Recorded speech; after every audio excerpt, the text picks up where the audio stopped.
मेघनाद की मृत्यु के बाद पत्नी सुलोचना का क्या हुआ? सुलोचना वासुकी नाग की पुत्री और लंका के राजा रावण के पुत्र मेघनाद की पत्नी थी।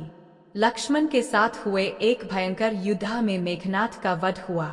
उसके कटे हुए शीश को भगवान श्री राम के शिविर में लाया गया था।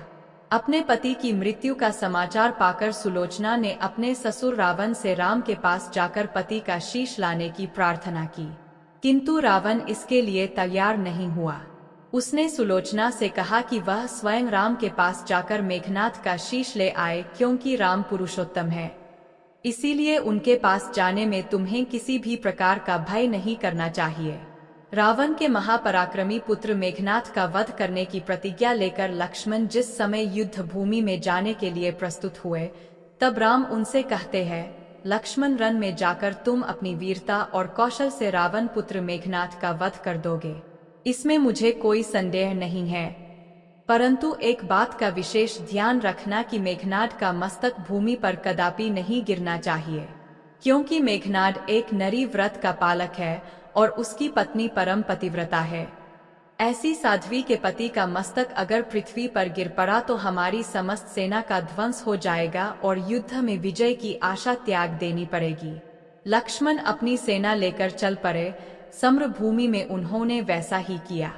युद्ध में अपने बाणों से उन्होंने मेघनाद का मस्तक उतार लिया, पर उसे पृथ्वी पर नहीं गिरने दिया। हनुमान उस मस्तक को रघुनंदन के पास ले आए। मेघनाद की दाहिनी भुजा आकाश में उठती हुई उसकी पत्नी सुलोचना के पास जाकर गिरी। सुलोचना चकित हो गई। दूसरे ही क्षण अन्यथ दुख से कातर होकर विलाप करने लगी, पर उसने भुजा को स्पर्श नहीं किया। उसने सोचा, संभव है यह भुजा किसी अन्य व्यक्ति की हो। ऐसी दशा में पर पुरुष के स्पर्श का दोष मुझे लगेगा। निर्णय करने के लिए उसने भुजा से कहा, यदि तू मेरे स्वामी की भुजा है तो मेरे पतिव्रत की शक्ति से युद्ध का सारा वृतांत लिख दे। भुजा में दासी ने लेखनी पकड़ा दी। लेखनी ने लिख दिया, प्राणप्रिय, यह भुजा मेरी ही है। युद्ध भूमि में श्री राम के भाई लक्ष्मण से मेरा युद्ध हुआ।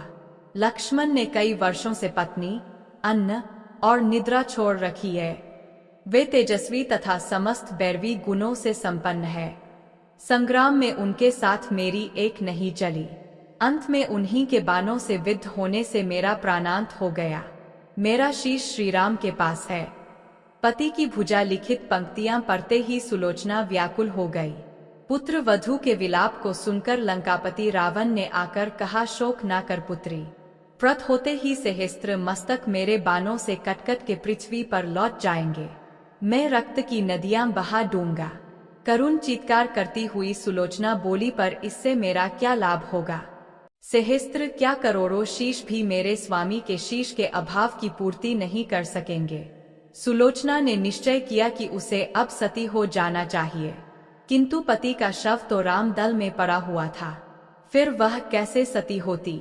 जब अपने ससुर रावण से उसने अपना अभिप्राय कहकर अपने पति का शव मंगवाने के लिए कहा, तब रावण ने उत्तर दिया, देवी, तुम स्वयं ही रामदल में जाकर अपने पति का शव प्राप्त करो। जिस समाज में बाल ब्रह्मचारी हनुमान, परम जितेंद्रिय लक्ष्मण तथा एक पत्नीव्रती भगवान श्री राम विद्यमान है, उस समाज में तुम्हें जाने से डरना नहीं चाहिए। मुझे पूरा विश्वास है कि इन स्तुत्य महापुरुषों के द्वारा तुम निराश नहीं लौटाई जाओगी। सुलोचना के आने का समाचार सुनते ही श्री राम खड़े हो गए और स्वयं चलकर सुलोचना के पास आए और बोले, देवी, तुम्हारे पति विश्व के अन्यतम योद्धा और पराक्रमी थे। उनमें बहुत से सद्गुण थे, किंतु विधि की लिखी को कौन बदल सकता है? आज तुम्हें इस तरह देखकर मेरे मन में पीड़ा हो रही है। सुलोचना भगवान की स्तुति करने लगी। श्री राम ने उसे बीच में ही रोकते हुए कहा, देवी, मुझे लज्जित न करो। पतिव्रता की महिमा अपार है, उसकी शक्ति की तुलना नहीं है। मैं जानता हूँ कि तुम परम सती हो। तुम्हारे सतीत्व से तो विश्व भी थरथराता है। बताओ कि मैं तुम्हारी किस प्रकार सहायता कर सकता हूँ? सुलोचना ने अश्रुपूरित नयनों से प्रभु की ओर देखा और बोली, हे राघवेंद्र, मैं सती होने के लिए अपने पति का मस्तक लेने के लिए यहाँ पर आई हूँ। श्री राम ने शीघ्र ही ससम्मान मेघनाद का शीश मंगवाया और सुलोचना को दे दिया। पति का छिन्न शीश देखते ही सुलोचना का हृदय अत्यधिक द्रवित हो गया। उसकी आंखें बड़े जोरों से बरसने लगीं।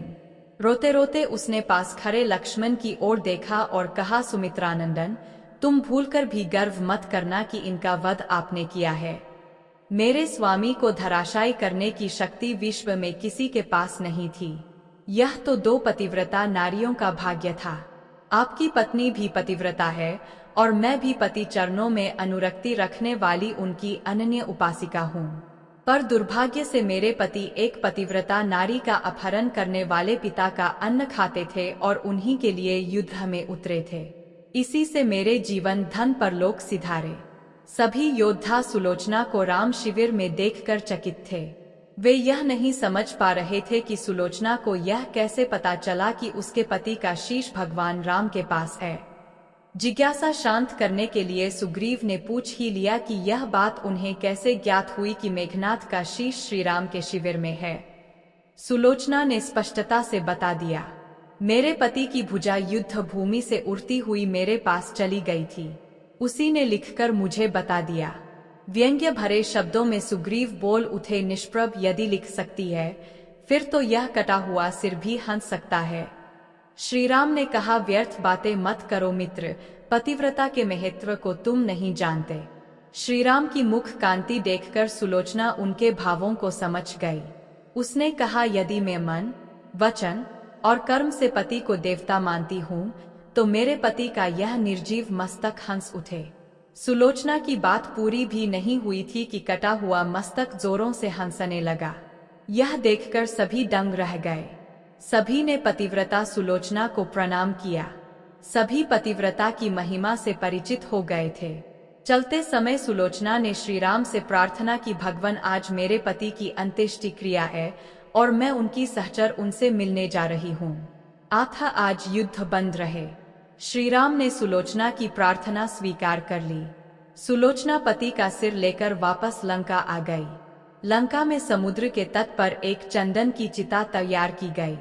पति का शीश गोद में लेकर सुलोचना चिता पर बैठी और धधकती हुई अग्नि में कुछ ही क्षणों में सती हो गई।